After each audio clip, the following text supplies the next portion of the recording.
Hi everyone, Miss Ella here from Learn to Grow. I hope that you guys are having a great day. I enjoy growing my own herbs and preserving them. So besides drying my homegrown herbs, I like to freeze them as well, which you can use in soups and recipes later on in the year if you don't have access to fresh herbs. So what I do, a couple methods here, are freezing them in ice cube trays with water. And when you chop them up, the leaves get bruised and it releases the aroma. But if you freeze it right away, it'll preserve the flavor in the ice cube trays. And this one I have water in it. I've got basil as well as oregano in this ice cube tray. And these will be good to use later on in soups.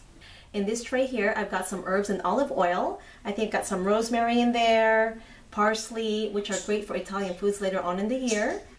I love having these prepared ahead of time. I don't even have to chop the herbs, and they're already mixed in with the olive oil, so I can just toss this in the pan and toss it with my noodles or vegetables, whatever I'm cooking. The best time to harvest herbs for storing and preserving is looking for flower buds that are about to bloom, which makes the leaves the most fragrant during this stage. The aroma is intense, it smells so refreshing. The best time to harvest your herbs is early in the morning when it's cooler to prevent wilting. Make sure to wash your herbs in cool water, pat dry or shake the excess moisture off before freezing. I've got some spearmint, chocolate mint, lemon thyme, pineapple sage, basil, and some lemon balm. Any of the mint family as well as basil are all high moisture herbs, which makes them great for freezing. You can dry them by using a dehydrator or a microwave, but I wouldn't recommend them for air drying or hanging because they tend to mold easily. You can dry the leaves separately, or you can chop them up or crush them and place them in this ice cube trays and fill it with water. You can use this on beverages later on, especially any of the mint, lemon balm, as well as teas.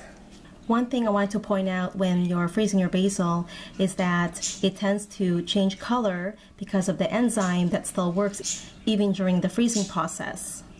It breaks down the leaves and decomposes it, causing it to turn dark green or brown, as well as texture. It gets pretty mushy. If you decide to just freeze them directly, it will not alter the flavor of the basil, just the color and texture. It is best to blanch basil first before you freeze them to preserve the color as well as the texture. Here are the frozen herbs in olive oil and water, as well as the spearmint. I froze them individually. I just made sure that they were dry, and I placed them in the Ziploc bag, flash froze them for about 15 minutes. They're a little stiff, so you can freeze them that way as well instead of the ice cube trays if you like to keep them whole. I hope that you guys found this video helpful, and it's such a simple and quick method to freeze homegrown herbs, so I hope that you'll give it a try yourself. Thank you so much for watching. Have a wonderful day and happy gardening!